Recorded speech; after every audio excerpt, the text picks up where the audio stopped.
You thought the feeling would be different. You thought that when you finally got the job, the apartment, the partner, the validation, you'd feel whole. But now you're here, and something still aches. Not loudly, not obviously. It's subtle. A quiet, dull emptiness, like walking into a room you spent years building, only to realize you don't recognize it anymore. It's strange, isn't it? How success can feel like defeat.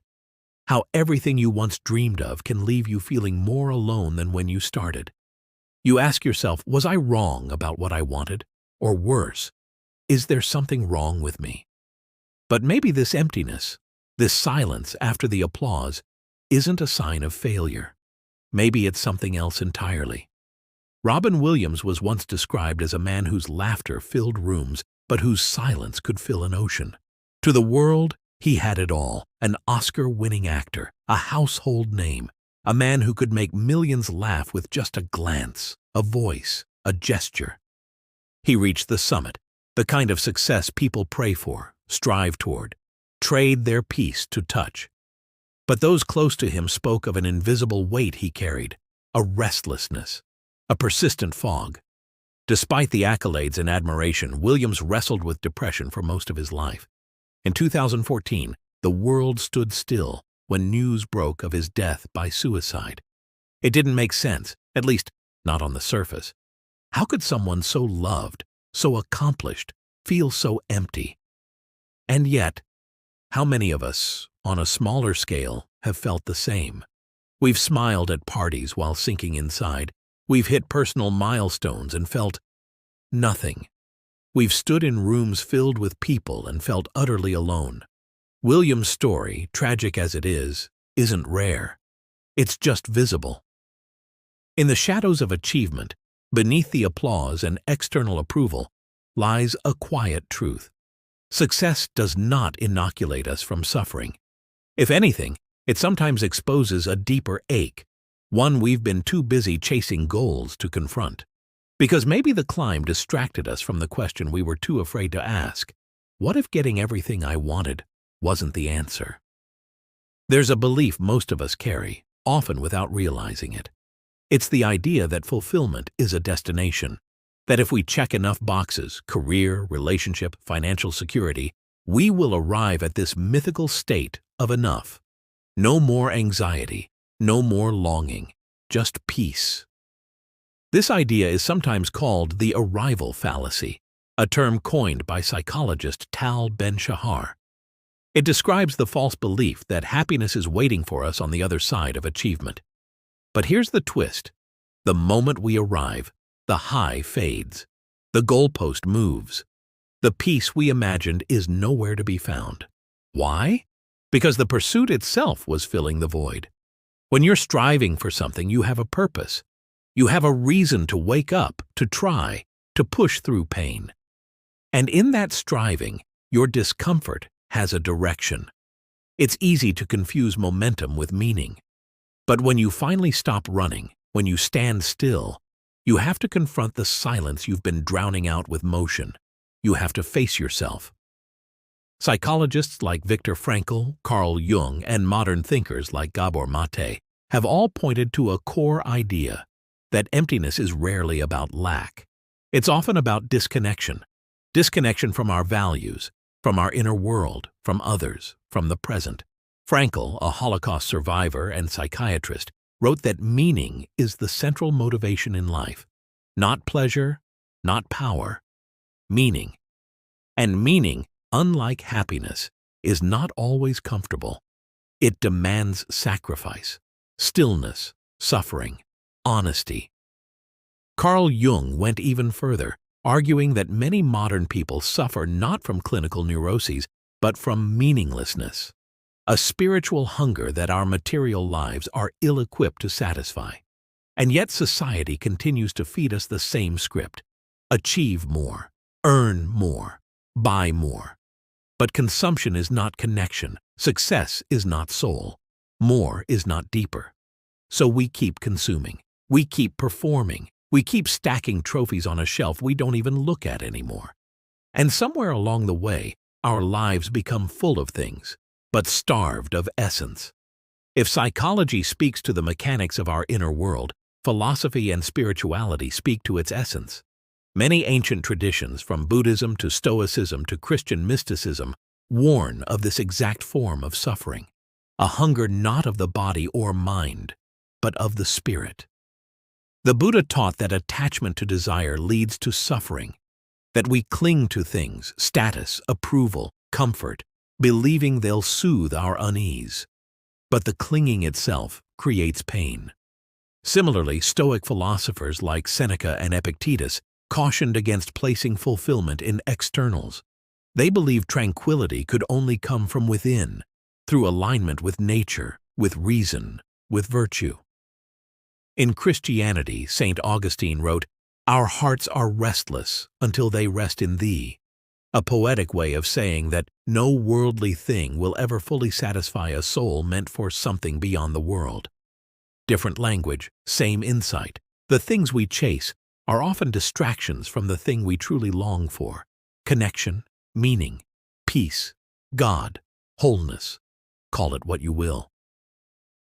But today, that longing is drowned in noise. We live in an age of comparison.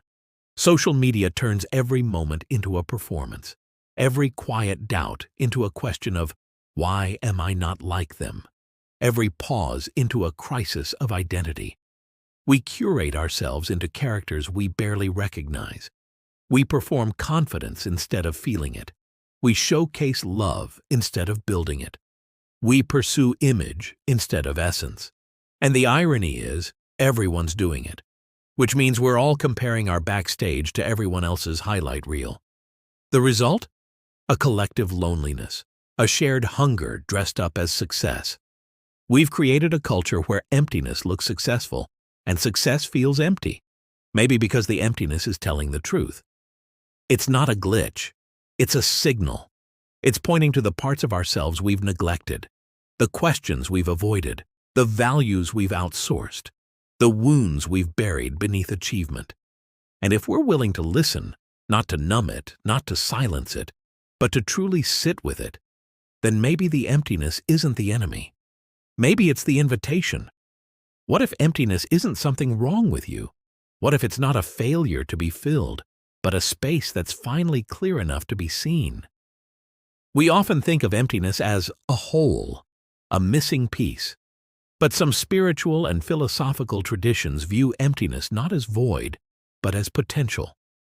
In Buddhism, the concept of shunyata, often translated as emptiness, doesn't mean meaningless or hollow.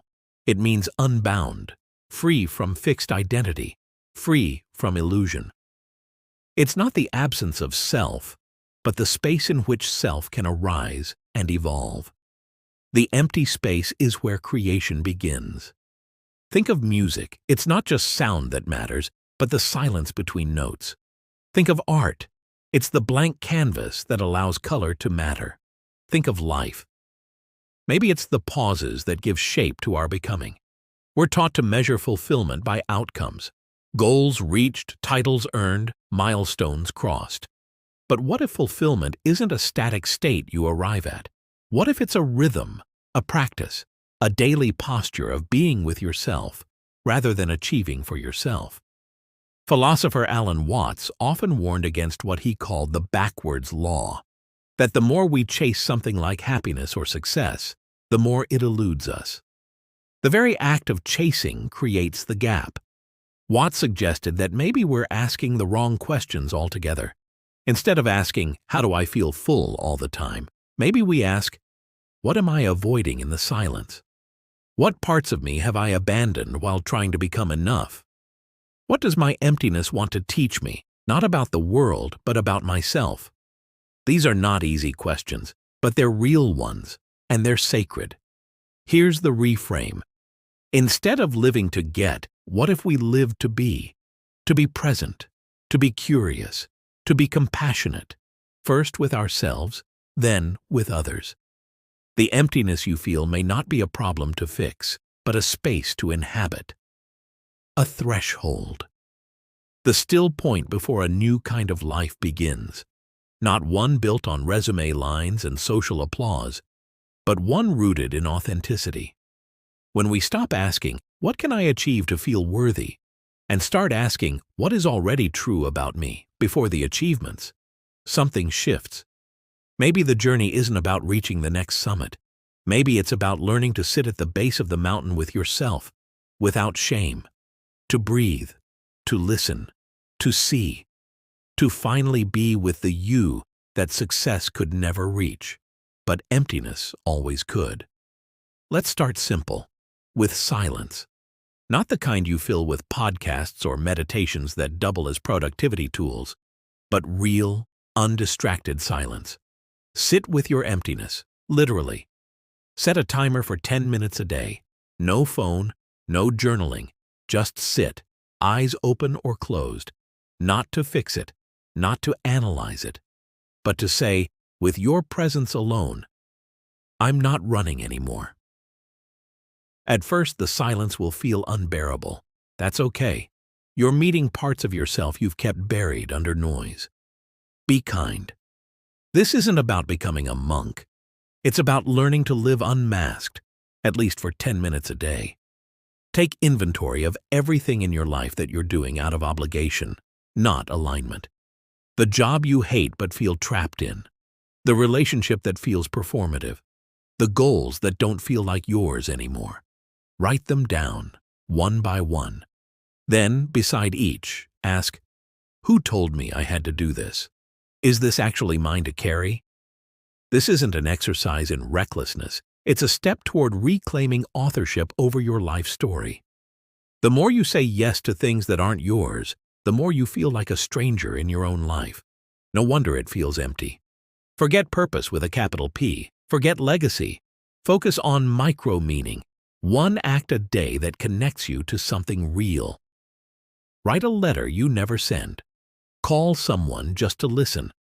Make a meal and give it away. Say thank you to a tree. Yes, a tree. It doesn't have to scale. It doesn't need to impress your followers. It just has to matter, in that moment, to you. Meaning often shows up quietly. If you can slow down enough to notice it, it's already working. Do one thing every week that serves no practical purpose. Draw something poorly. Dance alone in your room. Make up a story and tell it to the wind. Start a poem you never finish. This is how children live. And children rarely feel empty because they're not performing meaning. They're immersed in the now. When you create without expectation, you reconnect with the part of you that doesn't need to earn your place in the world. That's powerful medicine. Not to burn calories, not to optimize anything. Just to remember you have a body. Go for a walk without a destination. Stretch on the floor while listening to old songs. Breathe in sync with your footsteps. The mind's emptiness often feels unbearable because we've forgotten we live below the neck. Bring yourself back into your skin, back into rhythm, back into presence. Loneliness feeds emptiness. And loneliness isn't just being alone. It's being unseen, even in a crowd. So practice real connection. One conversation a week where you drop the mask. Start with someone you trust or someone you're curious about. You don't have to spill your whole soul. Just share one thing that's true, even if it's small. "Honestly, I've been feeling off lately." Or, "Sometimes I wonder if I'm chasing the wrong things." Or even, "I don't know what I want anymore." You'll be surprised how many people are dying to say the same thing, but needed you to go first. Each night before bed, write down one moment that felt meaningful. Not impressive, not productive, just meaningful. It might be, a stranger smiled at you. You noticed a cloud that reminded you of childhood. You read something that cracked you open. That's it. One sentence, every night. After a month, go back and read them. What you'll notice is that your life isn't empty. It's just quiet. And quiet lives are full in ways the loud ones often miss. You don't need to be fixed. You don't need to hustle your way out of your emptiness. You need to be met by yourself, by others, by the present moment. That's how we begin to feel again. Not all at once, but enough. Enough to say, "I'm still here. I still care. I still want to be alive in this life, not just exist through it." And that is more than enough.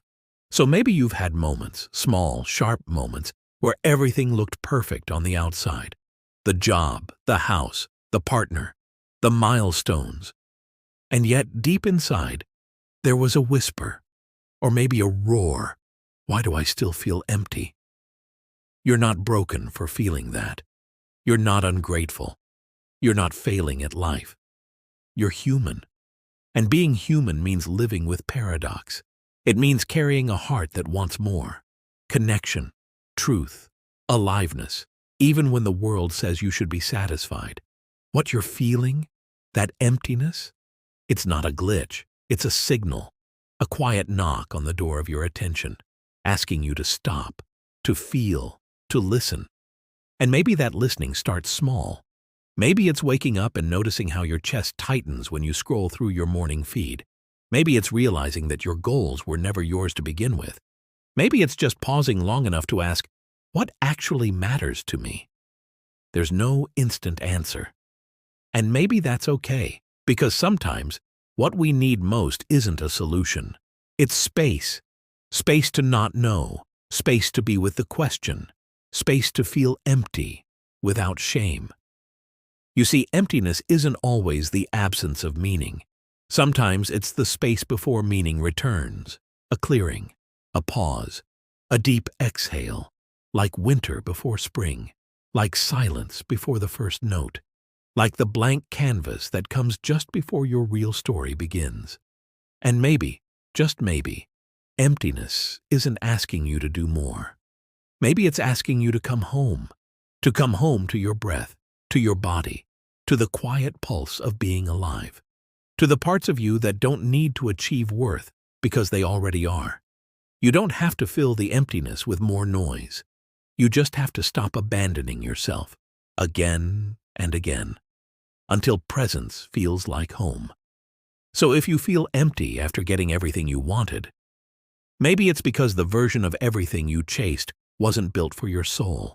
And maybe now, right now, you get to begin again. Not with pressure, not with shame, but with the softest kind of courage. The courage to live your own questions. The courage to choose presence over performance. The courage to build a life that feels like yours, one breath at a time, one true word at a time, one quiet act of meaning at a time. You're not lost. You're just arriving. You don't need more. You need deeper.